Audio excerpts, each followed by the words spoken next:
자, 오늘은 주제 8번으로 와서요. 고려의 대외 관계에 대한 내용 살펴보도록 할게요.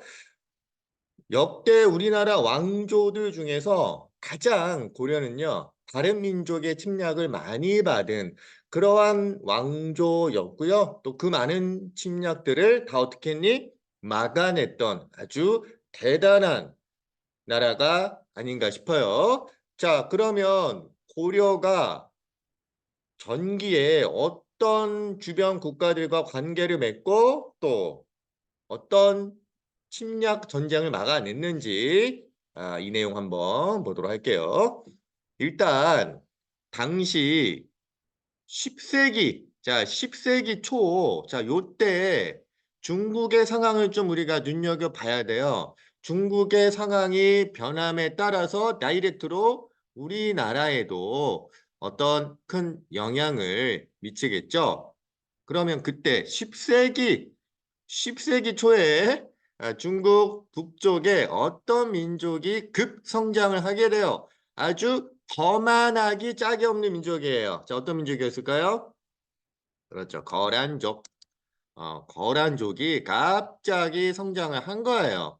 아주 무식하지만 용감한, 단순 무식, 용감한 이 거란족이 급성장을 함에 따라서 안타깝게도 만주에 있었던 고구려를 계승한 또 하나의 우리나라 발해가 거란한테 멸망을 당해요.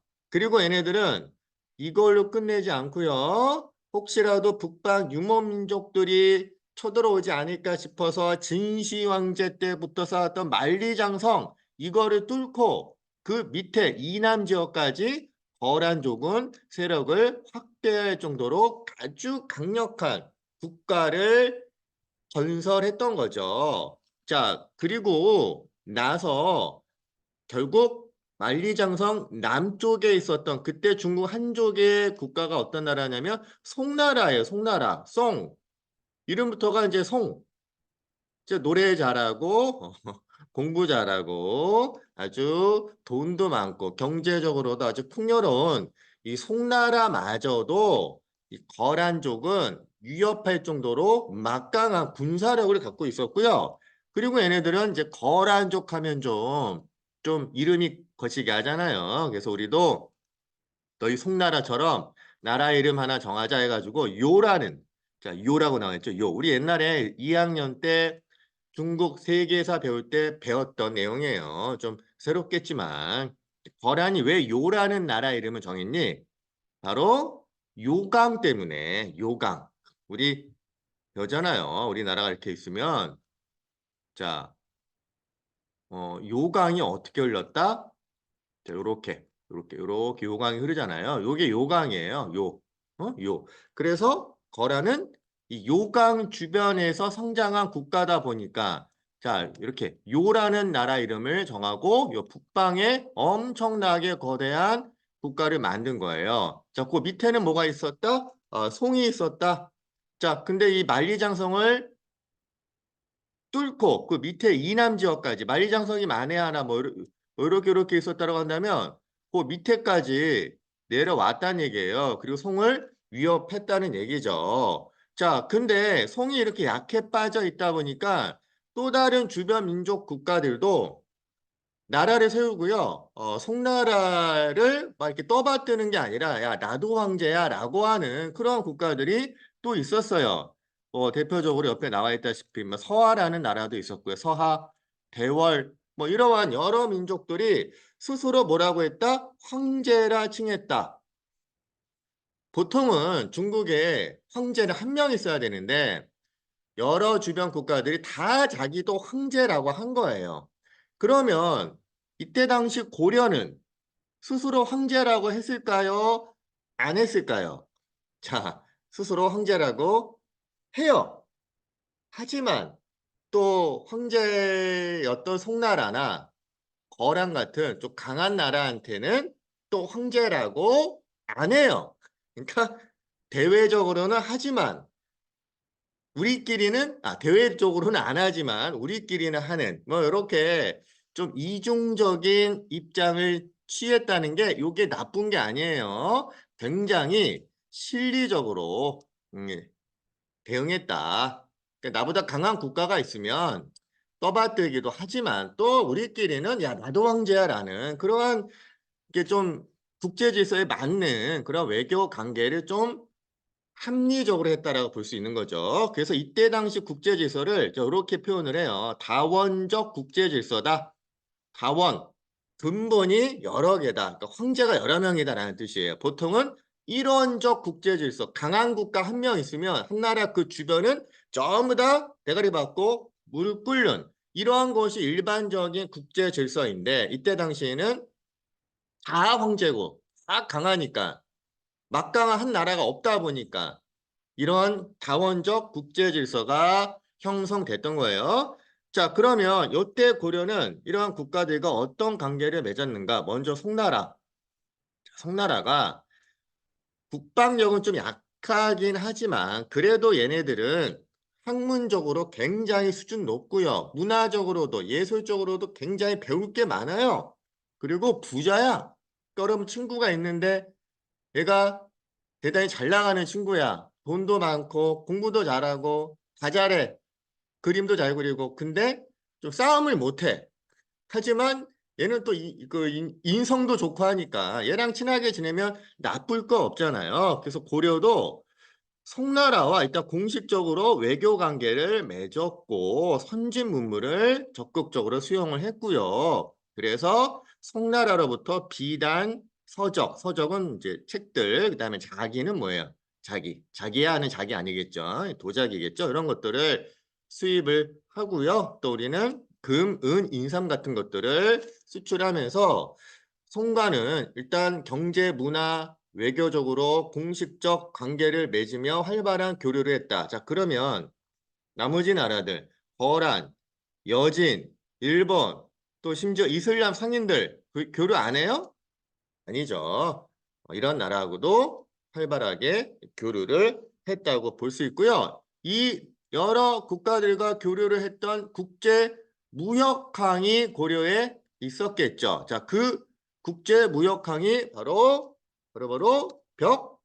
벽란도라고 해요. 벽란도 예성강. 개경을 향해 가는 예성강 하류에 벽란도라는 국제무역항이 있었고요. 여기에 여러 국가들의 상인들이 왔다 갔다 하다 보니까 이때 이제 고려가 많이 알려지게 되죠. 특히 이슬람 상인들 있죠? 이슬람 상인들이 이 벽란대에 와서 고려에 많은 이제 물건을 사가는데 그래서 얘네들이 이제 서아시아나 인도나 유럽까지 다녔기 때문에 우리나라 이 고려를 전 세계에 알렸고 전 세계인들은 우리를 고려라고 이제 부르게 되면서 우리 코리아라는 해외 대외적인 국가 명칭이 바로 요때 만들어진 게 바로 시발점이 되는 거예요. 자, 그러면 본격적으로 고려의 대외 관계 두 번째 단어 볼게요. 일단 먼저 세 개의 국가가 있죠. 거란, 여진, 몽골. 아주 그냥 전부 다 좀 무식하고 싸움 잘하는 그런 오랑캐들이에요. 자, 근데 얘네들 오랑캐 무식하다고 야, 이 무식한 오랑캐야 라고 이야기하면 얘네들 빡쳐가지고 더 덤비겠죠. 자, 그래서 일단 얘네들을 잘 우리가 관계를 맺어 나가야 되는데 일단 첫 번째 고려를 침략했던 민족은 거란이에요. 자, 거란. 자, 아까 우리 거란은 발해를 멸망시켰고요. 또 송나라의 만리장성 이남 지역까지 점령했던 아주 강력한 제국이 되었단 말이야. 근데 이제 거란이 고려한테 야, 너희들 왜 자꾸 송나라하고 지내? 우리랑 더 친해야지. 라고 요구를 하는 거예요. 그러니까 이제 우리는 그렇다고 해서 거란과 친하게 지내면 또 송나라를 우리가 또 황제로 칭하고 있었는데 떠받들고 있었는데 또 거란하고 친하게 지내면 또 안 되잖아요. 그래서 이제 우리가 적극적으로 거란과의 관계를 맺지 않다 보니까 이제 뚜껑 열린 거란이 침략을 했고요. 침략을 한 번, 두 번, 세 번씩이나 했고요. 그 세 번의 침략을 일단 결론적으로 얘기하면 다 막아내요. 자, 그러면 첫 번째 침략. 자, 첫 번째 1차 침략 때 우리는 전쟁을 하지도 않고요. 그냥 입으로 말로 1차 침략을 막아내. 그 말 잘했던 분이 누구야? 바로 서희예요. 서희. 자, 이 서희가 담판을 맺어서 외교 담판 거란을 몰아냈을 뿐만 아니라 자, 어디까지 확보했다? 강동 6주까지 확보했다. 자, 이 서희는 여러 사람 데려가지 않고요. 혼자 거란의 적진에 들어가서 단판에 져요. 근데 서희는 거란이 요구하는 거 이미 알고 있어요. 거란이 요구하는 건 뭐예요? 한마디로 얘기하면 야, 니네 송나라랑 관계 끊고 우리랑 친하게 지내. 라는 거를 이제 요구한 걸 알고 있기 때문에 서희가 가서 뭐라고 얘기했을까요? 딱 한마디 해요. 너희들 거란 너희들과 친하게 지내기 원해? 오케이 딱 하고 온 거예요. 자, 너희들이 원하는 거 들어줄게. 그리고 송나라와 관계 끊을게. 대신에 너희들하고 친하게 지내고 싶은데 자, 문제는 중간에 여진족 얘네들이 자꾸 껴들어가지고 우리 둘의 관계를 자꾸 차단했지 않았느냐. 그래서 여진족을 쫓아내고 그 지역을 우리가 차지한다면 다이렉트로 우리가 거란과 친해질 수 있지 않겠니? 해서 그 여진족이 있다라고 했던 강동 6주를 우리한테 땅을 넘겨주고 우리 땅으로 인정해 달라. 그러면 너희랑 다이렉트로 외교관계 맺을게라는 조건을 걸었던 거죠. 그래서 거란 입장에서도 야 그래? 아, 몰랐네. 여진 때문이었어? 그래. 그러면 강동 6주 너희들이 먹어. 그리고 우리랑 친하게 지내자라고 하는 거예요. 자, 여러분들 이 강동 6주가 어딘지를 먼저 알아야 되겠죠. 이 강동이라는 강은요. 어떤 강을 의미해 강. 이게 무슨 강이냐면 이게 무슨 강이야? 압록강이에요. 압록강 이렇게 적어놔. 압록강의 동쪽에 6개의 주를 확보했다는 얘기인데 자, 요거는요. 우리 교재에도 나와 있으니까 97페이지 교재를 한번 볼게요. 자, 강감찬이 아니라 서희의 외교 담판 이렇게 나와 있는데 거란이 이렇게 북방 여기 이제 이렇게 있다면 여기가 거란이에요. 거란의 땅이에요. 근데 옆에 여진이 이렇게 있는데 여진 얘네들이 거란과 고려 사이 여기까지 여진족이 왔다 갔다 했다는 얘기예요. 여진 애들이. 그러니까 고려와 거란이 다이렉트로 외교 관계를 맺을 수 없다. 그래서 이 여진이 있었던 압록강 동쪽 지역을 우리한테 넘겨달라. 그 여진을 쫓아내자. 라고 서희가 거란한테 혼자 가서 주장했던 거예요. 그래서 거란은 그래 알겠어. 그러면 여기 강동 6주 고려가 먹어 라고 한 거예요. 자, 그리고 처음에 거란이 이런 얘기를 했대요. 이때 이제 거란의 장수가 누구냐면 소선영이라는 장수야. 소선영. 여러분 옆에 자료 한번 읽어볼게요. 자, 소선영이 이런 얘기를 해요. 너희는 신라 땅에서 건국하지 않았느냐. 지금 고려라는 나라의 영토를 보면 옛날 통일신라 때 영토와 다를 바 없기 때문에 지금 결국 신라를 개성한 거 아니야? 고구려의 옛 땅은 옛날 고구려의 옛 땅, 발해를 멸망시켰기 때문에 이제 거란 땅이 되었고 고려는 신라를 계승한 것이기 때문에 너희들 왜 자꾸 고구려를 계승했다고 하고 왜 우리를 자꾸 멀리 하느냐? 그래서 불만이다라고 얘기한 거예요. 이때 서희가 뭐라고 얘기해? 아니다. 우리는 신라를 계승한 것이 아니라 고구려의 후계자다. 우리 나라 이름이 뭐야? 고려 아니야. 고려는 고구려 계승했다라고 해서 고려라고 했진 거 몰라? 나라 이름도 몰라? 막 이렇게 얘기를 했겠죠. 그리고 여진이 길을 막아서 우리가 거란과 너희들과 직접 통하지 못했던 거야. 여진 몰아내고 우리 옛날 고구려 땅, 여기라도 우리가 돌려받는다면 너희들과 왜 국교를 안 했겠니? 라고 주장을 했고요. 결국 그래 그렇다라면 강동 6주 먹고 우리 거란이랑 친하게 지내 라는 합의를 했던 거예요. 자, 이게 서희의 외교 담판이에요. 자, 그와 관련된 내용 또 밑에 나와 있죠? 자, 고려는 처음부터 왕건이 고려를 건국할 때부터 거란 배경 북진을 했단 말이야. 근데 송은 워낙 선진국가이기 때문에 친한 관계를 맺어 오다 보니 여기에 또 거란이 불만을 가졌고 또 거란은 이렇게 고구려 계승 의식을 갖고 있는 이러한 이 고려에 대해서 좀 불만을 또 갖고요. 또 거란을 뭐 적대시 송나라하고만 국교 맺는 거에 불만을 갖고 결국 침략을 했는데 이때 서희가 우리는 고구려를 계승한 국가라는 것을 확고히 했다. 그래서 여진이 살았던 강동 육주를 우리한테 넘겨달라. 그러면 친하게 지내겠다라는 약속을 했고요. 그래서 결국 약속을 지키면서 땅을 우리가 챙긴 것이 아니라 결국 이 약속을 우리가 지킬까 안 지킬까?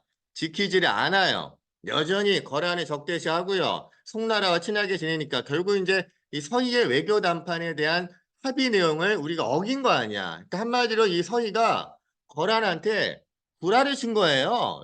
사기를 친 거예요. 그러니까 이제 거란이 더 열받아가지고 빡쳐가지고 두 번째, 세 번째 침략을 했는데 자, 그 세 번째 침략 때 그 유명한 강감찬 장군이 강동 육주의 하나였던 귀주 자, 여기에서 완전히 거란의 대군을 박살을 내요. 그래서 이제 거란이 좀 속은 것도 억울하고 열받긴 하지만 야, 고려가 쉬운 애들이 아니구나. 야, 우리 또 쳐들어 가봐야 우리한테 좋을 게 없다 해서 결국 더 이상의 침략을 하지 않아요. 그래서 1차는 서희談판으로 3차는 강감찬의 귀주 대첩으로 그러니까 1차 때에는 말로 3차 때에는 우리의 군사력으로 거란의 침략을 모조리 다 막아냈고 그리고 혹시라도 또 거란이 침략하지 않을까 싶어서 뭘 쌓았대? 천리장성을 쌓았대. 여기 위에 천리장성 보이죠? 그래서 이제 거란이 더 이상 이제 고려를 침략하지 못하는 상황에 처해지는 거죠. 그러면 다시 올라갈게요. 그 얘기가 쭉 나와요. 그래서 첫 번째 1차 침략 때에는 서희의 외교談判, 두 번째는 누구? 강감찬의 귀주 대첩으로 고려와 송나라와 거란은 완전히 세력이 다이다이 균형을 이루었다. 그리고 혹시 모르니까 또 거란이나 다른 여진 같은 애가 침략을 할까봐 천리장성을 쌓았다. 뭐 중국에는 만리장성이 있지만 우리는 땅덩어리가 그 정도까지 아니니까 천리라도 성을 쌓아서 대비하자라는 걸 이제 축조해요. 자, 근데 이제 문제는 북방의 상황이 조금 이제 어떻게 바뀌냐면 여진족이 또 이제 급 강한 국가가 돼요. 자, 처음에 여진은 여전히 이제 조그만 부족 단위의 오랑캐 수준이었어요. 그래서 이제 윤관이 여진을 정벌하려고 했는데 얘네들은 주로 이제 말을 잘 타잖아요. 북방 민족들은 말을 겁나게 잘 타잖아요. 말 타고 막 밥도 먹고 타면서 화살도 쏘고 태어나면서 말 위에서 놀았대잖아. 그러니까 기마 부대가 워낙 강하니까 야 우리도 좀 얘네들 상대하려면 기마 부대 만들어야 돼. 그래서 우리도 특별한 군대 별무반을 이렇게 별무반을 누가 만들었대? 윤관이 만들었대. 윤관이라는 장군이 별무반을 만들어요. 자, 별무반의 특징 하나 적어놓자. 별무반은 어떤 부대를 보강한 거야? 기마 부대. 기마 부대를 만든 거예요. 우리도 너희들만 말 잘 타? 우리도 말 있어 해가지고 이 별무반을 만들어서 여진을 손쉽게 정벌을 해요. 그리고 그 지역에 또 동북 구성을 쌓아서요. 여진족을 방비하고자 했던 거죠. 자, 그 동북 구성은 어느 쪽 지역인지 선생님이 아까 밑에 우리 97페이지에 나와 있는 이 지도 보면서 얘기할게요. 그러면 여진이 오른쪽에 이렇게 있잖아요. 동북 구성이 어딨냐면 어디 있을까요? 바로 이쯤에 있다고 보시면 돼. 하나, 둘, 셋, 넷, 다섯, 일곱, 여덟, 아홉 개. 자, 여기다 여러분들 적어 오세요. 동북 구성이 이렇게 성을 쌓았는데 근데 문제는 여기는 여진의 근거지예요. 천리장성 북쪽이에요. 그러니까 여기에 성을 쌓은 것까지 좋은데 성을 관리를 하고 지켜야 되는데 워낙 여진의 홈그라운드다 보니까 아무래도 좀 여기를 지키기가 쉽지 않았던 거예요. 그러니까 "야 가서 좀 지키자." 했더니 자 아무도 안 가려고 그래. 그러니까 인제 나중에 고려가 "야 니네 성 우리가 힘들게 쌓았는데 너희들 줄게. 대신에 우리 또 노략질하거나 침략하지 마."라고 하면서 이 동북구성을 어떻게 했다? 여진한테 준 거예요. 죽 써서 개 준 거야. 자 그러니까 갑자기 여진은 성 9 개를 꽁으로 먹은 거예요. 그러니까 이 구성을 바탕으로 여진이 갑자기 성장을 하게 되고요. 그 여진이 이름을 국가 이름을 세우고 나라를 건국해. 그 이름이 뭐야? 금나라예요. 여진은 금나라.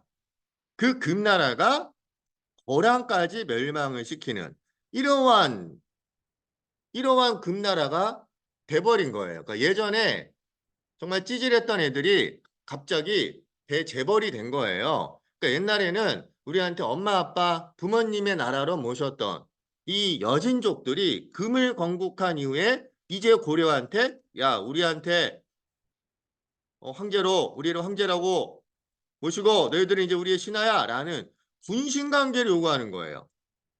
"전하, 폐하." 이렇게 우리가 여진의 금나라에 사대하라는 거를 이제 강요하는 거예요. 자 그런데 이때 이 고려에 아주 권력을 독점하고 있는 권력 핵심이 바로 누구냐면 바로 이자가 누굴까? 아주 겸손한 자.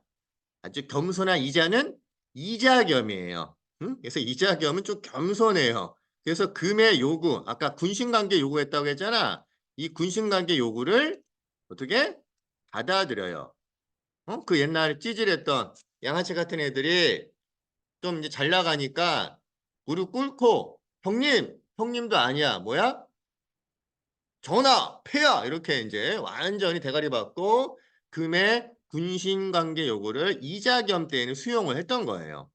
자 그러면서 인제 금나라가 엄청나게 또 막강한 국가로 성장을 했는데 자 문제는 금나라보다 더 센 애가 나타난 거야. 자 그게 바로 누굴까? 그게 바로 몽골이에요. 자 몽골. 자 세계 최강이에요. 그러니까 인제 금나라는 아시아의 최강이었다고 한다면 몽골은 세계 정복을 한 징기스칸의 나라예요.